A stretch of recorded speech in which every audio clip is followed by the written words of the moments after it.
दोस्तों DK classes DK sir में आपका स्वागत है। दोस्तों हम लोगों ने जो सीरीज स्टार्ट किया है उस सीरीज का हम लोग आज पार्ट नंबर 3 को पढ़ेंगे।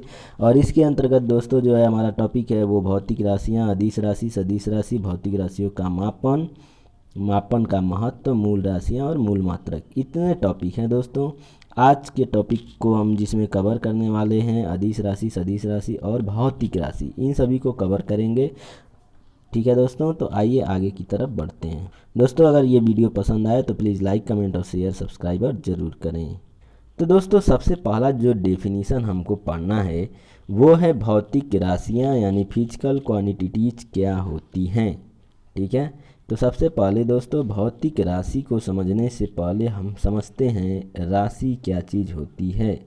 तो दोस्तों राशि वो होती है जिसको हम एक संख्या के रूप में लिख सकते हैं, प्रकट कर सकते हैं या व्यक्त कर सकते हैं या कहीं बता सकते हैं, उसको हम लोग राशि कहते हैं। जैसे किसी वस्तु की मान लीजिए हम लंबाई की बात करें तो लंबाई को हम लोग संख्या के रूप में लिख पाएंगे, बता पाएंगे। किसी तरह से किसी वस्तु का अगर हम द्रव्यमान की बात करें तो द्रव्यमान को भी हम लोग संख्या के रूप में या अंकों के रूप में लिख पाएंगे, तो उसको क्या बोल सकते हैं, राशि। अब अगर मान लीजिए कि किसी की उम्र की बात करें कि किसी की उम्र मान लीजिए कि कोई व्यक्ति एक्स है, उस एक्स पर्सन की एज जो है 25 वर्ष है। ठीक है, तो उसको हम उसकी जो उम्र होगी वो राशि में आएगी। ठीक, इसी तरह से किसी देश की जनसंख्या की बात करें तो जनसंख्या भी जो है दोस्तों वो क्या है, राशि में आएगा। ठीक है, तो ये सभी क्या हो गया दोस्तों, इसको हम लोग राशि बोलेंगे। लेकिन याद रखना है कि राशि और भौतिक राशि में वो दोनों में अंतर है। राशि मतलब जिसको संख्या या अंकों के रूप में हम लिख पा रहे हैं, बता पा रहे हैं, व्यक्त कर पा रहे हैं, उसको हम लोग क्या बोल रहे हैं दोस्तों, उसको हम लोग राशि बोल रहे हैं। लेकिन भौतिक राशि या फिजिकल क्वांटिटीज क्या होता है, इसको समझते हैं।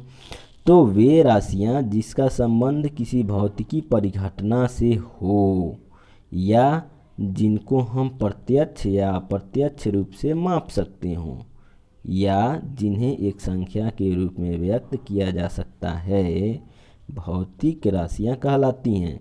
जैसे लंबाई हो गया, द्रव्यमान हो गया, समय हो गया, ताप हो गया, बल हो गया आदि, ये सभी की सभी क्या हैं दोस्तों, भौतिक राशियां हैं, फिजिकल क्वांटिटीज हैं।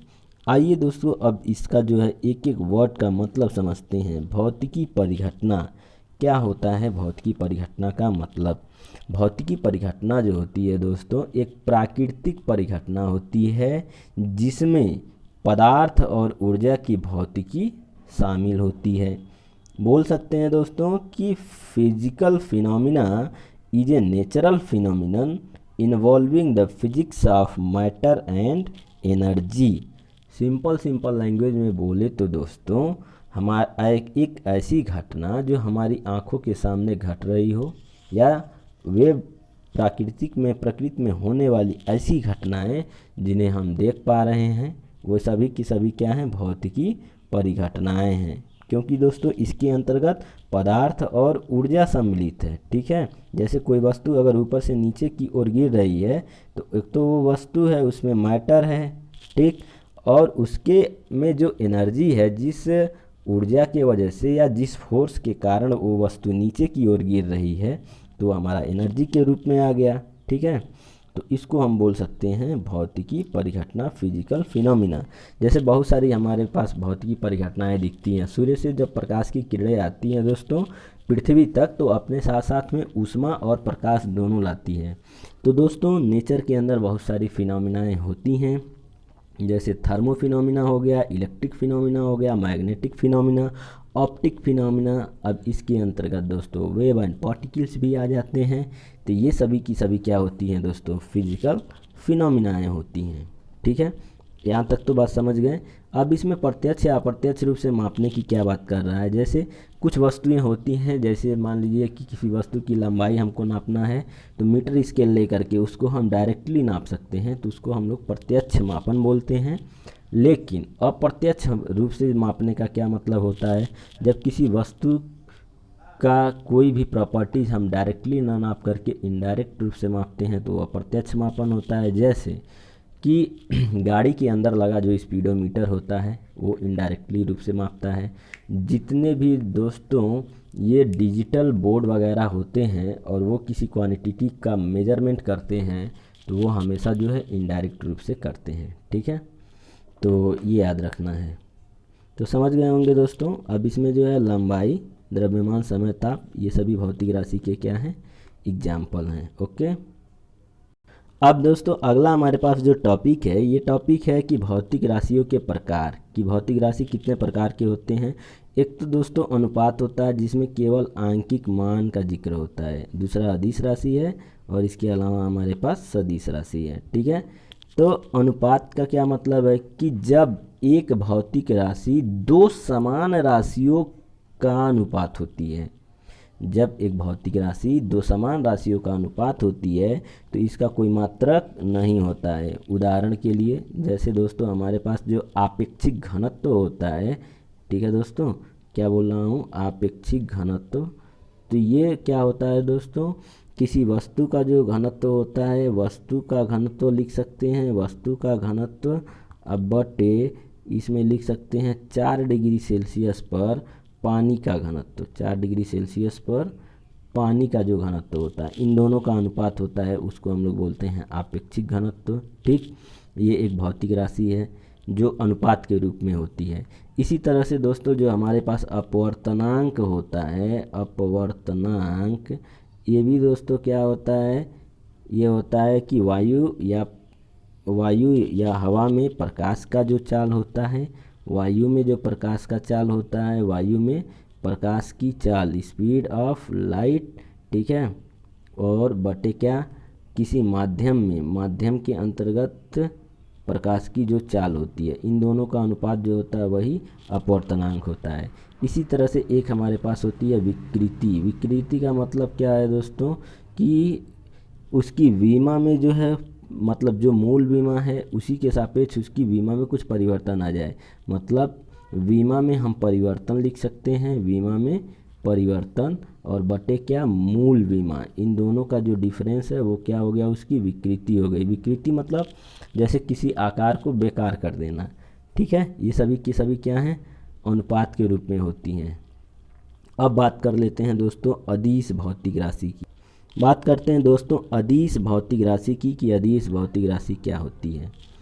वे भौतिक राशियाँ जिन्हें पूर्ण रूप से व्यक्त करने के लिए केवल परिमाण की आवश्यकता होती है, दिशा की आवश्यकता नहीं होती है, अदिश राशियाँ कहलाती हैं।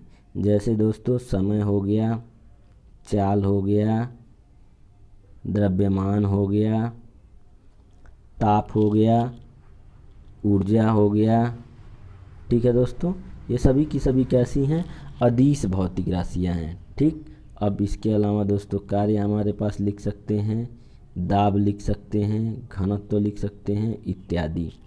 एक चीज़ और बता दें दोस्तों कि अभी आगे बताते हैं, सदिश राशि की बात करें तो सदिश राशि क्या है कि वे भौतिक राशियाँ जिनको व्यक्त करने के लिए, पूर्ण रूप से व्यक्त करने के लिए हमें क्या पड़ती है, दिशा और परिमाण दोनों की आवश्यकता होती है, वो सदिश राशियाँ होती हैं। लेकिन दोस्तों केवल दिशा और परिमाण हो जाने मात्र से ही वो सदिश राशि नहीं होती है, इसके अलावा एक और शर्त को पूरा करना ज़रूरी होता है, और वो शर्त क्या है दोस्तों, कि वो सदिश बीजगणितीय के जो नियम हैं उनका पालन करे।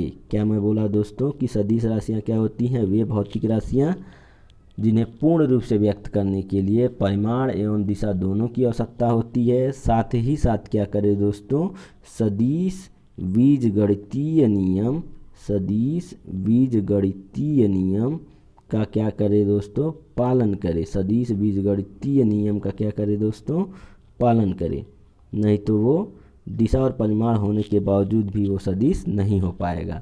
जैसे हम दोस्तों आपको एक एग्जाम्पल लिखकर बताते हैं।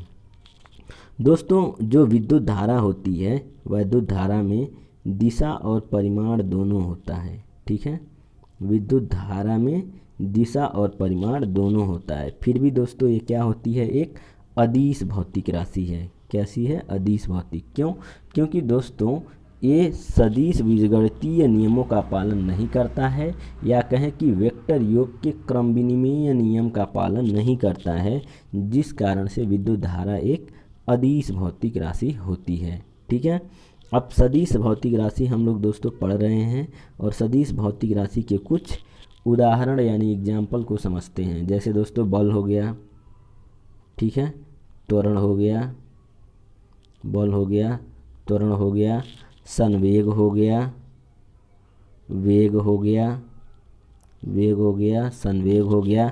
इसके अलावा दोस्तों वैद्युत क्षेत्र, जो वैद्युत क्षेत्र होता है, इलेक्ट्रिक फील्ड होता है दोस्तों, वैद्युत क्षेत्र एक सदिश है, जबकि विद्युत धारा अदिश होती है।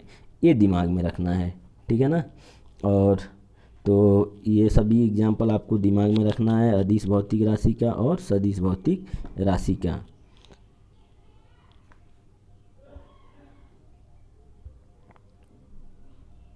तो दोस्तों आज के वीडियो में इतना ही रहने देते हैं, आगे का टॉपिक अगले वीडियो में हम लोग पढ़ेंगे समझेंगे। तो दोस्तों अगर ये वीडियो आपको पसंद आए तो प्लीज़ लाइक कमेंट और शेयर ज़रूर करें। किसी भी तरह का डाउट होने पे कमेंट में ज़रूर पूछ लें, ठीक है। और ये टॉपिक दोस्तों इम्पॉर्टेंट है, बेसिक से स्टार्ट किए हुए हैं। ओके दोस्तों, thank you for watching this video.